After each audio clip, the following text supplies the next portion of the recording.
כל אדם צריך שיובטחו לו מספר דברים בסיסיים. מזון, קורת גג, חינוך, רפואה. מדינה היא גוף שמחויב להבטיח קיום צרכים בסיסיים אלו לאזרחיה. בימינו, היכולת של האזרח לקבל צרכים אלו נשחקת, דבר המוביל להפגנות ומחאות רבות. תגובת הממשלה היא, אין מספיק תקציב להכל. הממשלה נוהגת לדמות את התקציב לכלכלת משק בית. מה שאתה מרוויח זה מה שאתה יכול להוציא. אם לא הרווחת מספיק, צריך לקצץ בהוצאות ולהדק את החגורה. אך כלכלת הבית אינה זהה לכלכלת מדינה. ומי ומה קובעים את התקציב במדינה? תקציב נקבע על ידי מדיניות פיסקלית, הקובעת את גודל והרכב התקציב, וגודל והרכב גביית המיסים. איך נקבעת המדיניות הפיסקלית בישראל? על ידי חוקים פיסקליים, שבעשור האחרון שונו באופן דרסטי ושיטתי. החוק הראשון שחוקק ב-2003 נקרא תקרת הוצאה. תקציב מדינה צריך לגדול באופן מתמיד ביחס לגידול הטבעי באוכלוסייה. החוק מגביל את הגידול בתקציב המדינה ביחס לגודל התקציב בשנה האחרונה. מגבלת הגידול התקציבי ל-2011-2012 היא 2.66% יחסית לתקציב הקודם. החוק מתעלם מגידול האוכלוסייה הטבעי. ישראל היא המדינה היחידה בעולם שמחוקקת חוקים מסוג זה. החוק השני שונה ב-2004, והוא החוק להקטנת הגירעון. נשמע מבטיח, לא? לא. למדינה יש הכנסות והוצאות. גירעון הוא הפער בין ההכנסות לבין ההוצאות. בבניית תקציב שנתי של מדינה, יש לכלול אחוז מסוים של גירעון כתקציב של פיתוח וצמיחה.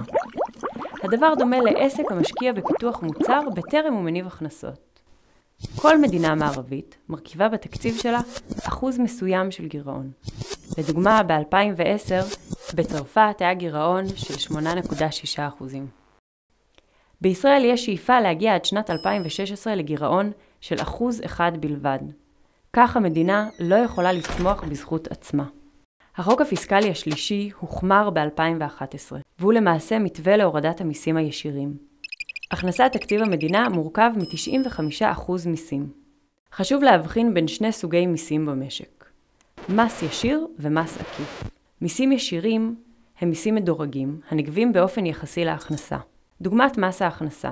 ככל שהשכר גבוה יותר, אחוז המס גבוה יותר. אדם שהכנסתו מתחת למינימום לא ישלם מס ישיר כלל. מיסים עקיפים נגבים מכל אזרח בלי קשר לגודל ההכנסות או ההוצאות שלו. דוגמת המע"מ. כולם באופן שווה משלמים למדינה אחוז מסוים מכל קנייה. בישראל מורידים באופן עקבי את המס הישיר על חשבון העלאת המס העקיף, דבר המעמיק את חוסר השוויון בחברה. נסכם.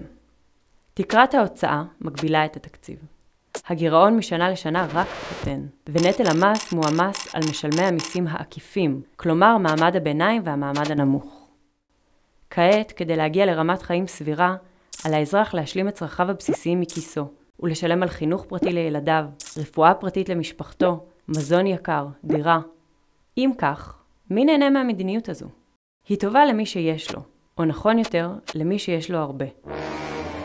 מצב כזה הוא מצב של קפיטליזם דורסני, שהוא תוצר של מדיניות מכוונת, להמשיך להגדיל את הפערים החברתיים. אך אפשר גם אחרת. העתיד שלנו טרם נכתב. אפשר להתחיל לעצב תשתית לאיזון הכלכלה, לבניית חברה צודקת, שוויונית ודמוקרטית יותר.